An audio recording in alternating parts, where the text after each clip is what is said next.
ओम नमः शिवाय। बाबा वैद्यनाथ की कृपा आप सब पे बनी रहे। आप सबका दिन मंगलमय हो।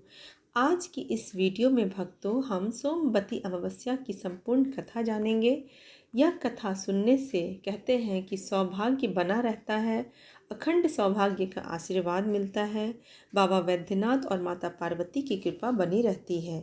सोमवती अमावस्या के दिन भगवान शिव की उपासना की जाती है और ऐसी मान्यता है कि जो व्यक्ति सोमवती अमावस्या का व्रत रखता है उसकी सभी मनोकामनाएं पूरी होती हैं, साथ ही अखंड सौभाग्य की प्राप्ति भी होती है।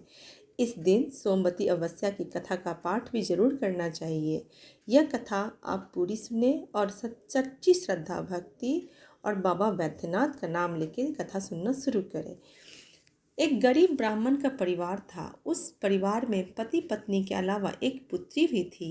वह पुत्री धीरे धीरे बड़ी होने लगी। उस पुत्री में समय और बढ़ती उम्र के सभी स्त्रियों वाले गुण का विकास हो रहा था। वह लड़की सुंदर, संस्कारवान एवं गुणवान थी, किंतु गरीब होने के कारण उसका विवाह नहीं हो पा रहा था।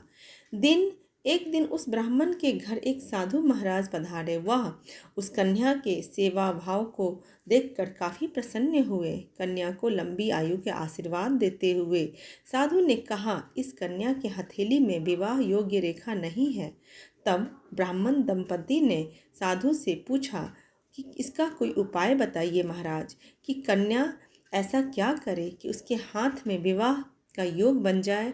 और इस तरह साधु ने कुछ देर विचार करने के बाद अपनी अंतर्दृष्टि से ध्यान करके बताया कि कुछ दूरी पर एक गांव में सोना नाम का धोबिन जाति की एक महिला और उसके बेटी और बहू रहते हैं, जो बहुत ही आचार विचार और संस्कार से संपन्न है और पति परायण है।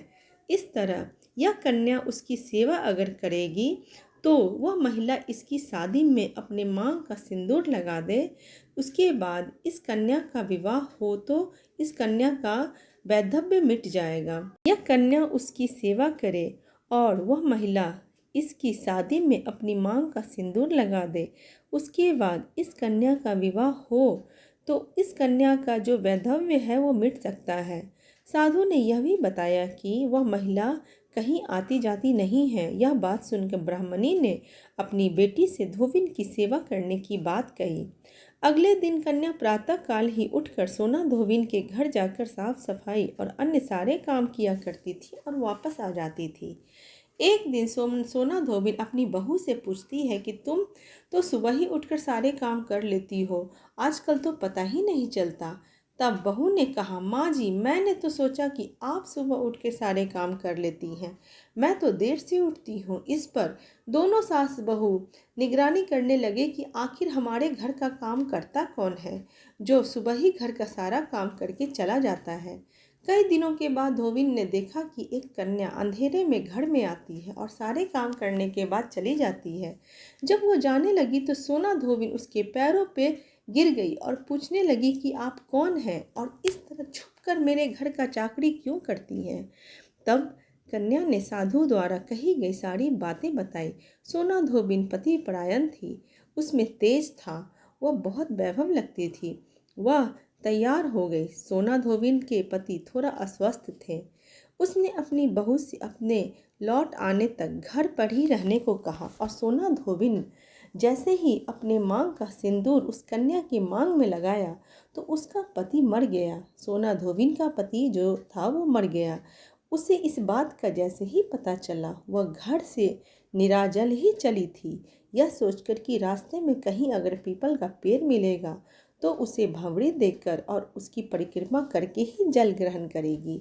उस दिन सोमवती अमावस्या भी था। ब्राह्मण के घर मिले पूरे पकवान की जगह उसने ईंट के टुकड़ों से 108 बार भंवरी देकर 108 बार पीपल के पेड़ की परिक्रमा की और उसके बाद जल ग्रहण किया।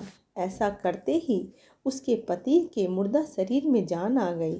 धोबिन के पति वापस से जीवित हो गए। इस तरह जो ये सोमवती अमावस्या व्रत सौभाग्य के लिए बहुत ही पावन व्रत है और इस तरह सोना धोबिन के अपने उसके अच्छे कर्मों के कारण उस कन्या का भी विवाह हो गया और वह कन्या दोनों दंपति अपने जीवन में खुशहाल जीवन जीने लगे और इधर सोना धोबिन और उनके पति भी स्वस्थ हो गए और उनकी ज़िंदगी भी अच्छे से चलने लगी। सोमवती अमावस्या सुहागनों के लिए बहुत बड़ा व्रत है।